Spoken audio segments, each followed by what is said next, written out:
আসসালামু আলাইকুম ওরহমতুল্লাহি ওয়াবারাকাতুহু।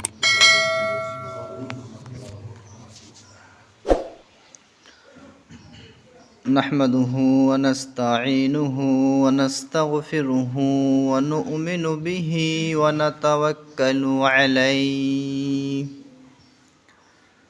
ওয়া নাউযু বিল্লাহি মিন শুরুরি আনফুসিনা ওয়া মিন সাইয়্যাতি আমালিনা।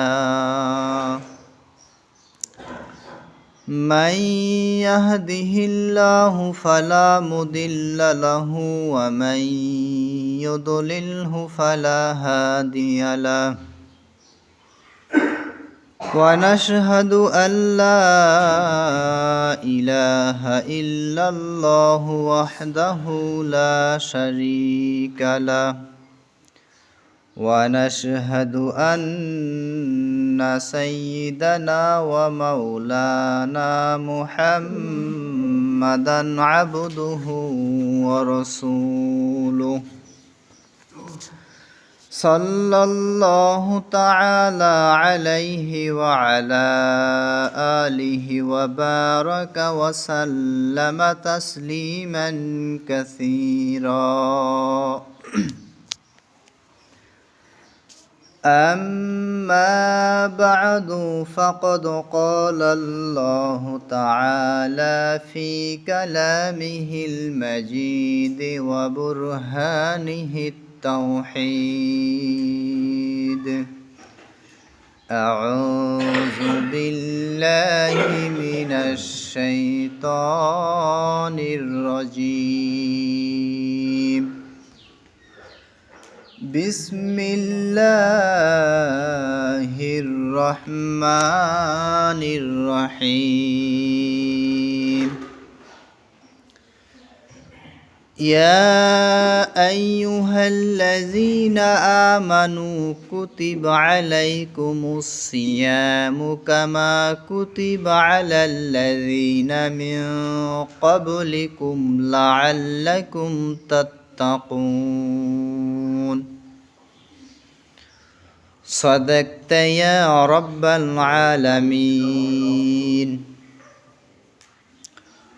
قال رسول الله صلى الله عليه وسلم: من صام رمضان إيمانا واحتسابا غفر له ما تقدم من ذنبه ومن قام رمضان إيمانا واحتسابا غفر له ما تقدم من ذنبه أو كما قال النبي عليه الصلاة والسلام.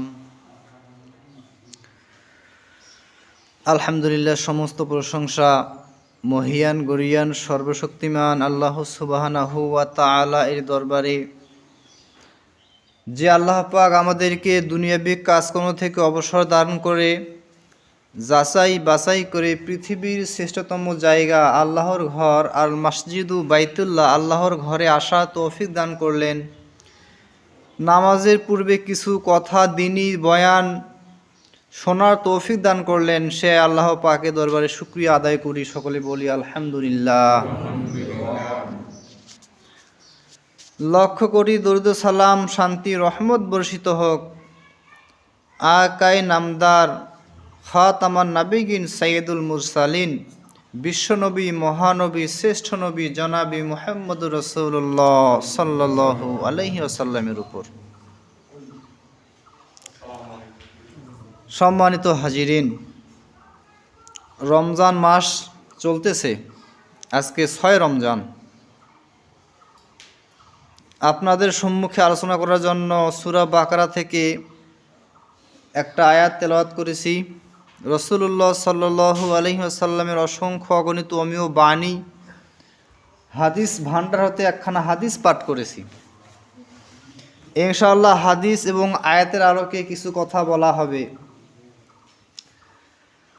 আল্লাহ সুবহানাহু ওয়া তাআলা জানিয়ে দিচ্ছেন, বলতেছেন, ইয়া আইয়ুহাল্লাযিনা আমানু, হে ঈমানদারগণ, যারা ঈমান এনেছো, তাদেরকে উদ্দেশ্য করে আল্লাহ তাআলা বলতেছেন, কুতিবা আলাইকুমুস সিয়াম, কুতিবা ফরজ করা হইল, বিধিবদ্ধ করা হইল, লিখে দেওয়া হইল। আলাইকুমুস সিয়াম, তোমাদের উপরে রোজা ফরজ করে দেওয়া হইল। কামা কুতিবা আলাল্লাযিনা মিন ক্বাবলিকুম, যেমনভাবে তোমাদের পূর্ববর্তী যারা ছিল তাদের উপরও ফরজ করা হয়েছিল। তাহলে বুঝা গেল রোজা কিন্তু হঠাৎ করে আমাদের উপর চাপিয়ে দেওয়া হয়নি। আদিম কাল থেকেই রোজা চলে আসছে ক্রম বিবর্তনের মাধ্যমে। এরপর আল্লাহ পাক বলতেছেন লাআল্লাকুম তাত্তাকুন, রোজা কেন দেওয়া হইল? যাতে তোমরা তাকওয়া অর্জন করতে পারো, যাতে তোমরা আল্লাহকে ভয় করতে পারো। রমজান মাস হলো তাকওয়ার মাস, চেষ্টা করার মাস, বিরত থাকার মাস, আল্লাহকে ভয় করার মাস, পাপ কাজ ছেড়ে দেওয়ার মাস, জুহুদ করার মাস, চেষ্টা করার মাস, তাকওয়া অর্জনের মাস। লাআল্লাকুম তাত্তাকুন, যাতে আমরা কি হতে পারি? তাকওয়া অর্জন করতে পারি। আর যারা তাকওয়া অর্জন করে তাদেরকে বলা হয় মুত্তাকি, আল্লাহওয়ালা, আল্লাহকে ভয়কারী লোক। কারণ রমজান মাসে রোজা ফরজ। রোজা একমাত্র আল্লাহ তাআলাকে রাজি খুশি করার জন্যই কিন্তু মানুষ থাকে। যদি মানুষকে দেখানোর জন্য আমরা রোজা থাকতাম, তাহলে কিন্তু ক্ষুধা লাগলে আড়ালে গিয়ে ভাত খাইতাম, তৃষ্ণা লাগলে চুপ করে শরবত, পানি, জুস খাইতাম।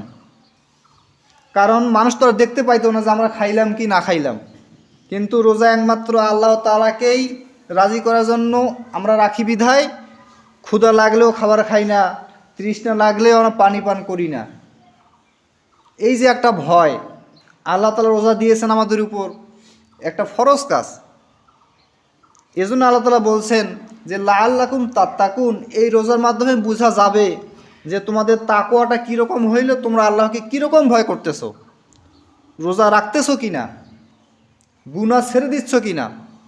বিগত 11 মাস নিজের খেয়াল খুশি মতো, নিজের নফসের চাহিদা মতো জীবন অতিবাহিত করছো। রমজান মাস দিলাম, বরকতের মাস দিলাম, মাগফিরাতের মাস দিলাম, ক্ষমার মাস দিলাম, নেকি অর্জনের প্রতিযোগিতার মাস দিলাম। এখন কি তোমরা বিগত 11 মাসের মতোই জীবন অতিবাহিত করতেছো, নাকি তোমরা বিগত 11 মাসে যে পাপ কাজ করেছিলা, যে অন্যায় অবিচার করেছিলা, জুলুম করেছিলা, সেগুলো থেকে আস্তে আস্তে ফেরত আসতেছো, নিজেদেরকে সংশোধন করতেছো? এটাই আল্লাহ তাআলা আমাদের পরীক্ষা করতেছেন যে আমরা আল্লাহ তাআলাকে কীরকমভাবে মানতে পারতেছি, তাকওয়া আমাদের কীরকম অর্জন হয়েছে। এজন্য রমজান মাসকে বলা হয় সারা বছরের প্রাণ। আপনি রমজান মাসে যেরকমভাবে ট্রেনিং প্রশিক্ষণ নেবেন, বাকি 11 মাস কিন্তু আপনি সেরকমভাবেই চলতে পারবেন। রমজান মাসকে বলা হয় প্রশিক্ষণের মাস। আপনি সারা বছর বিভিন্ন কাজ করেন, খারাপ কাজ করেন, অশ্লীল ফাহেসা, গান বাজনা, নেশায় মত্ত থাকেন, কিন্তু রমজান মাস আসলে আপনি সব কাজ কিন্তু ছেড়ে দেন। আপনি আস্তে আস্তে ভালো হওয়ার চেষ্টা করেন, ট্রাই করেন। তো আপনি এই রমজান মাসে যেরকম শিক্ষা নেবেন, প্রশিক্ষণ নেবেন, পাপ কাজ ছেড়ে দিবেন, দেখা যাবে আপনি রমজান যখন শেষ হয়ে যাবে, শাওয়াল, জিলকদ, জিলহজ আসবে, তখন আপনি এই রমজানের শিক্ষাটা বিগত সামনের 11 মাসে কাজে কর্মে বাস্তবে প্রয়োগ করতে পারবেন। এর জন্য রমজানের শিক্ষা আমাদের নিতে হবে। রমজানের তাকওয়া, আল্লাহ ভীতি, মূল আল্লাহ ভীতি আমাদেরকে অর্জন করতে হবে। রমজান মাস বরকতের মাস, সারা মাস শুধু বরকত নাজিল হতে থাকে। 11 মাস যে বরকত নাজিল হয় রমজান মাসে, তার চেয়ে বেশি বরকত নাজিল হয়। যেরকমভাবে সারা বছর বৃষ্টি আকাশ থেকে পড়ে, কিন্তু সেই বৃষ্টি কি সাগরের পরিমাণ হয়? হয় না। বর্ষাকাল আকাশ থেকে বৃষ্টি পড়ে, খাল বিল নদী নালা ভরপুর হয়ে যায়, কিন্তু দেখবেন 2-4 দিন পরে আবার ফাঁকা হয়ে যায়। কিন্তু দেখবেন সমুদ্রে, সাগরে, মহাসাগরে সেখানে পানি আর পানি, সেখানে কিন্তু পানির শেষ নাই। তাহলে ফোঁটা ফোঁটা পানি যেমন সমুদ্রের পানির মতো হয় না, ঠিক সেরকমভাবে 11 মাসের রহমত বরকত এই রমজান মাসের মতো হয় না। তাহলে দেখেন রমজান মাসে কীরকম বরকত নাজিল হয়। রমজান মাসে একটা ভালো কাজ করলে 70 গুণ দেওয়া হয়। একটা নফল কাজ যদি করেন সেটা অন্য মাসে ফরজের সমান দেওয়া হয়। তাহলে দেখেন রমজান মাস কত বরকত, কত নেকি। একটা অক্ষর আমরা তেলাওয়াত করলে 10 নেকি পাই, রমজান মাসে সেটা আমি 70 নেকি পাবো। তাহলে এই রমজান মাস নেকি অর্জনের মাস, আল্লাহ তাআলা দিচ্ছেন, আমরা চেয়ে নিব, আমরা নিব, এটাই আমরা পারি না, অনীহা প্রকাশ করি, আমাদের সময় নেই। অথচ হাটে বাজারে চার দোকানে ঠিকই আমাদের সময় হয়। আমরা 2-4-5 মিনিট বেশি সময় দিয়ে নামাজ পড়তে পারি না, অথচ চায়ের দোকানে বসে, আড্ডায় বসে বিভিন্ন গল্পগুজব করতে আমাদের সময় শেষই হয় না। আর আমাদের মসজিদে কি হয়, সময় আটে না। তাহলে আমরা রমজান মাসে কি শিখলাম? রমজানের তাকওয়া আমরা কি অর্জন করতে পারলাম? আল্লাহ তাআলা বললেন এই মাস তাকওয়া অর্জনের মাস, আল্লাহ ভীতির মাস, আল্লাহকে ভয় করার মাস। কিন্তু আমরা আল্লাহ তাআলার সেই মূল তাকওয়াই অর্জন করতে পারলাম না। আল্লাহ তাআলা, রাসূল সাল্লাল্লাহু আলাইহি সাল্লাম বলেন, যে ব্যক্তি রোজা রাখবে তার জন্য 2টা পুরস্কার। লিস-সাইমি ফারহাতানে, রোজাদারের জন্য 2টা পুরস্কার। ফারহাতুন হিনা ইফতিরু, একটা পুরস্কার হলো যখন সে রোজা ইফতার করে, রোজা ভাঙ্গে। যে ব্যক্তি সারাদিন আল্লাহ তাআলাকে সন্তুষ্টি করার জন্য রোজা রাখে, যখন ইফতারের সময় হয় তার মনে যে কি আনন্দ, কি যে মানসিক প্রশান্তি সে পায়, সে মাত্র যে রোজা রাখে সেই জানে। কিন্তু যে ব্যক্তি রোজা রাখে নাই সারাদিন, সে রোজাদারের সাথে ইফতার করতে বসলো, সে কিভাবে, তাকে কি চোর চোর মনে হয় না? যে বাকি রোজা আছে, আমি রোজা নাই, কিন্তু আমি তবুও তাদের সাথে ইফতার করতেছি। রাসূল বলেন, ওয়া ফারহাতুন হিনা লিকা রব্বাহু, আর 2 নম্বর পুরস্কার বা আনন্দ হইল তখন যখন ওই রোজাদার ব্যক্তি আল্লাহ তাআলার সাথে সাক্ষাৎ করবে। তাহলে যে রোজা রাখবে তার জন্য কয়টা পুরস্কার? 2টা পুরস্কার, বা 2টা শান্তি, 2টা আনন্দ। এক আনন্দ যখন সে ইফতার করে, আর 2 নম্বর আনন্দ যখন সে আল্লাহ তাআলার সাথে সাক্ষাৎ করবে। তাহলে আল্লাহ তাআলার সাথে সাক্ষাৎ করা, তার দিদার পাওয়ার চেয়ে বড় সৌভাগ্য, আনন্দ আর কি আছে? নাই। আবার রোজাদারের পুরস্কার মর্যাদা অনেক বেশি। হযরত আন সাহাল রাদিয়াল্লাহু তাআলা আনহু থেকে বর্ণিত, আনিন নাবিয়্যা সাল্লাল্লাহু আলাইহি ওয়াসাল্লাম, যে তিনি রাসূল সাল্লাল্লাহু আলাইহি ওয়াসাল্লাম থেকে বর্ণনা করেন যে ইন্না ফিল জান্নাতি বাবান, যে জান্নাতে একটা দরজা আছে, ইয়াকালু লাহু রায়্যান, ওই দরজার নাম হলো রায়্যান। ইয়াদখুলু মিনহুল বাবা লিস-সাইমিনা, ওই দরজা দিয়ে একমাত্র রোজাদার ব্যক্তিরাই প্রবেশ করবে। রোজাদার ব্যক্তি ব্যতীত রায়্যান নামক দরজা দিয়ে আর কোনো ব্যক্তি প্রবেশ করতে পারবে না। তাহলে দেখেন রোজাদারের কত মর্যাদা, তাদের কত দাম। যখন রোজাদার ব্যক্তিরা রায়্যান দরজা দিয়ে প্রবেশ করবে, তখন ফেরেশতারা ডেকে ডেকে বলবে, কুলু ওয়াশরাবু হানিয়াম বিমা আসলাফতুম ফিল আইয়ামিল খালিয়া, যে কুলু, আজ তোমরা পান করো, ওয়াশরাবু মানে ইচ্ছামতো পান করো, ইচ্ছামতো খাও, কেননা তোমরা পৃথিবীতে কষ্ট করে রোজা রাখছিলা, খালি পেটে ছিলা, তার প্রতিদান স্বরূপ আজকে তোমরা ইচ্ছামতো খাও, পান করো, তোমাদের কোনো চিন্তা নাই। তাহলে দেখেন রোজাদারের কত ফজিলত, তাদের কত দাম, কত পুরস্কার তাদেরকে দেওয়া হয়। আবার রাসূল সাল্লাল্লাহু আলাইহি সাল্লাম বললেন যে রোজা হলো ঢাল স্বরূপ, আস-সাওমু জুন্নাতুন। ঢাল কি? অতীতকালীন সময়ে যখন রাসূলুল্লাহ সাল্লাল্লাহু আলাইহি ওয়াসাল্লাম তিনি ইসলামের প্রচার করতেন, ইসলামের দাওয়াত দিতেন, তখন কিন্তু বিধর্মী কাফেররা, জড়বাদী পৌত্তলিক মুশরিকরা, তারা বিশ্বাস করতো না, তারা রাসূল সাল্লাল্লাহু আলাইহি ওয়াসাল্লামের আনিত বাণীর উপর বিশ্বাস করতো না। পরে ফলে যুদ্ধ লেগে যাইত, তখন যুদ্ধ হইতো, তরবারি এক হাতে নিত, আর এক হাতে কি নিত? ঢাল নিত। তার ঢাল মানে বুঝে গেল যে শত্রুদের আঘাতের আক্রমণ থেকে নিজেকে বাঁচার জন্য ঢাল ব্যবহার করা হয়। তো এইটা হলো ঢাল। আবার রোজাকে ঢাল বলা হইল কেন? কারণ যদি কেউ গুনাহ করে অথচ ওই ব্যক্তি রোজাদার, তখন তার মনে হবে যে না, আমি তো রোজা আছে, আমাকে পাপ কাজ করা যাবে না, আমি রোজাদার, আমাকে মিথ্যা কথা বলা যাবে না, আমি তো রোজাদার, আমার মানুষের দোষ চর্চা, পরনিন্দা, গীবত করা যাবে না, কারণ আমি রোজাদার। তাহলে দেখা গেল আস-সাওমু জুন্নাহ, রোজা মানুষকে অন্যায়, পাপাচার, গুনাহের কাছ থেকে বাঁচাচ্ছে। এবং রাসূল বলেন আবার এই রোজাই কিন্তু কাল কিয়ামতে জাহান্নামের কঠিন আগুন থেকেও রোজাদার ব্যক্তিকে বাঁচাবে। তাহলে দেখেন রোজা আপনাকে জান্নাত পর্যন্ত নিয়ে যাবে। পৃথিবীতে রোজা আপনাকে বিভিন্ন কাজ থেকে বাঁচাচ্ছে, গুনাহ থেকে আপনাকে বাঁচাচ্ছে, কাল কিয়ামতেও আপনাকে রোজা সেই জাহান্নামের কঠিন আগুন থেকেও বাঁচাবে। সম্মানিত হাজিরিন, আসুন আমরা রোজাকে সঠিকভাবে আদায় করি।